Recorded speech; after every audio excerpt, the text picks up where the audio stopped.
안녕하세요. 시대인재 수학 강사 임현빈입니다. 네, 지금 진명요고 수학 시험이 끝났죠. 수학 시험 끝나고 바로 이제 분석 영상을 이제 찍고 있는데요. 일단 중간고사 아이들이 2학년 들어와서 처음 보고 그 다음에 이제 기말고사까지 어쨌든 간에 수학 시험이 이사까지 다 끝난 건 아니지만 대수만 이제 좀 이야기를 해보자면 확실히 작년보다 부교재 사용량이 매우 늘어났습니다. 그래서 제가 이제 중간고사 딱 시험 봤을 때 제일 놀랐던 부분이 부교재 문항을 10문항 가까이 반영을 했으니까 기말 때는 아마 이렇게 똑같은 식으로 하진 않을 텐데, 왜냐면 아이들이 부교재를 딱 선정했다 라고 들어가는 순간 확실히 부교재만 공부하면 점수가 나올 수 있으니 학교에서 어떤 조치를 하지 않을까라고 생각을 했거든요. 그러다 보니까 학교에서 부교재 변형을 하되 확실히 좀 심화 변형 쪽으로 많이 했고, 그리고 후반부에 계산량을 좀 증대를 시켜서 어디서 변형이 되는지 알더라도 문항을 편안히 풀 수 없는 이제 그런 상황으로 좀 만든 시험이 아니었나 싶습니다. 그래서 저희가 기본적으로 시험 분석을 하는 것도 중요하지만 시험 분석을 하고 여름방학에는 그럼 그 다음 시험을 위해 어떻게 대비를 해야 하는가, 이것도 당연히 중요하죠.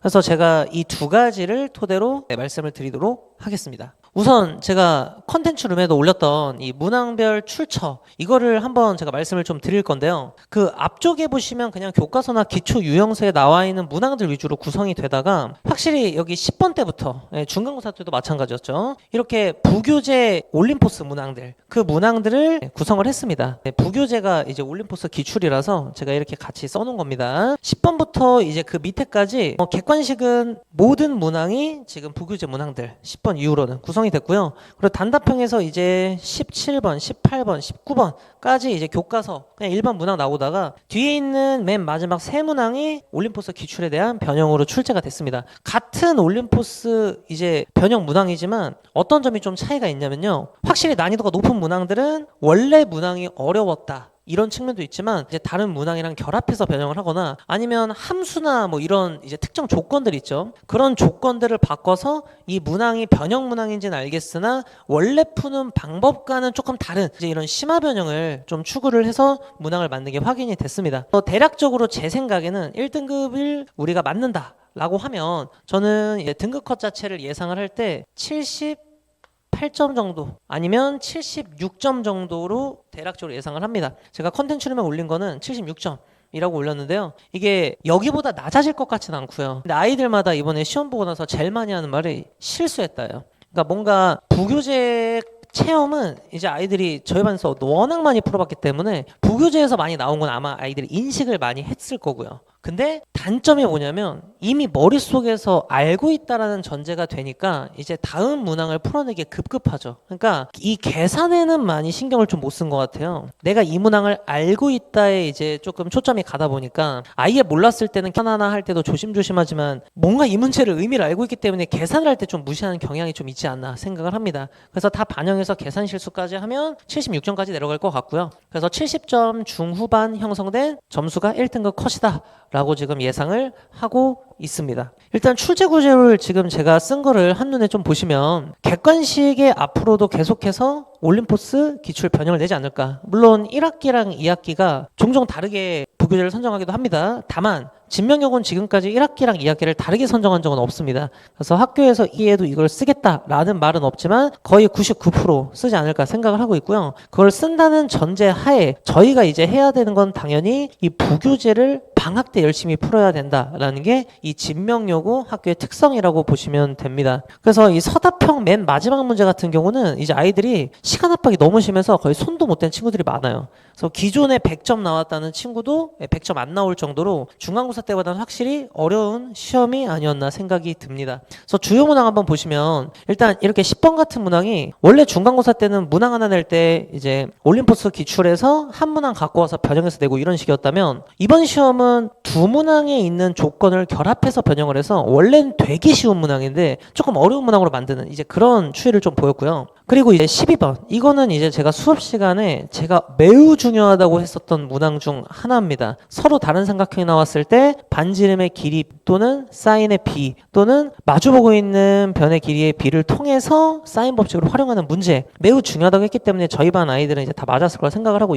있고요. 물론 이 문항 자체가 변별력이 매우 높다라고 보기에는 이제 그치는 않지만, 하지만 알고 있으면 정확히 푼다를 넘어서 빨리 푼다가 돼야 되기 때문에 매우 중요했던 문항이 아니었나 싶습니다. 연습 안 했다면 당연히 바로 안 보였을 테니까 시간이 더 오래 걸렸겠죠. 그리고 이 14번 문항, 이 문항도 10번이랑 마찬가지로 좀 익숙한 문항인데 좀 새롭게, 그러니까 뭔가 조금 우리 눈으로 딱 봤을 때는 이 문항이 이 문항이었잖아, 근데 내가 먼저 풀어봤을 땐 이건 아니었던 것 같은데 할 정도로 결합을 해서 변형한 문제라서 확실히 업그레이드 됐습니다. 개인적으로 진명여고 제가 이제 맡고 있고, 타 학교 대치동에서 다른 학교들 맡고 있지만 진명여고 선생님들이 문제를 잘 내시는 것 같아요. 네, 변형도 잘하셨고, 그래서 이제 학생들 입장에서는 어렵다고 할 수 있지만 사실 시험은 어려워야 변별이 되죠. 그리고 너무 어렵게 막 킬러를 과감하게 막 배치하고 이런 것도 없었기 때문에 괜찮은 시험이 아니었나 생각이 듭니다. 그리고 이제 주요 문항에서 15번이랑 제가 16번 말씀을 좀 드릴 건데요. 이 문항들이 결국 우리가 등급을 가르는 문항들이었죠. 그래서 제가 마음에 든다고 하는 부분이 이런 부분이에요. 원래 삼각함수로 되어 있는 문항을 2차 함수로 바꿨거든요. 그러니까 선생님들이 이런 문항을 만들 때 그냥 단순히 A 돌려갖고 대충 만든 게 아니라 생각을 하신 거죠. 이렇게 만들 거야. 그리고 이런 식으로 만들어서 원래 문항의 기조는 유지하면서 뭔가 색다르게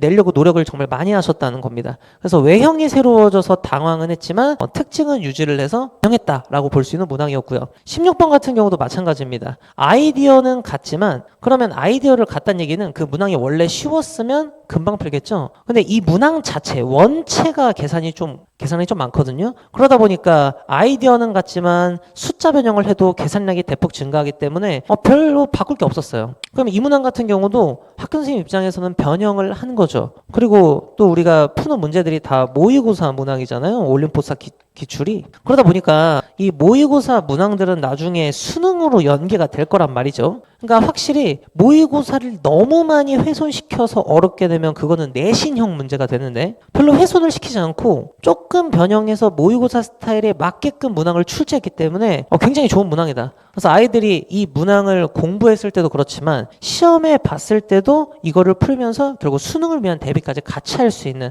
그런 시험이 아니었나 생각을 합니다. 물론 내신에 한정돼서 보면 시간이 크게 소요가 돼서 사실 내신형 문제는 맞지는 않아요. 제 생각은 그렇습니다. 왜냐면 모의고사는 저희가 100분 동안 보니까 저런 문항이 21번에 나오면 이 문항 하나에 100분 중에서 저희가 대략적으로 10분 정도 소비해도 되거든요. 근데 내신에서는 이 내신이 50분이기 때문에 10분을 소비하면 5분의 1이나 쓴 거죠. 한 문제를 푸는데. 그래서 이미 이 문항을 알고 있더라도 알고 있는 게 이 문항을 푸는데 시간을 단축하는 데는 크게 도움은 안 되기 때문에 아무튼 아이들이 여기서 시간 소비를 많이 했다 라고 볼 수 있는 문항이었습니다. 그래서 이제 마지막 서답형 2개인데요. 2개 다 마찬가지로 원형 자체도 좀 까다로운 문항이었었고요. 그리고 이제 특히 22번 같은 경우, 이거는 거의 정답자가 아마 없을 거예요.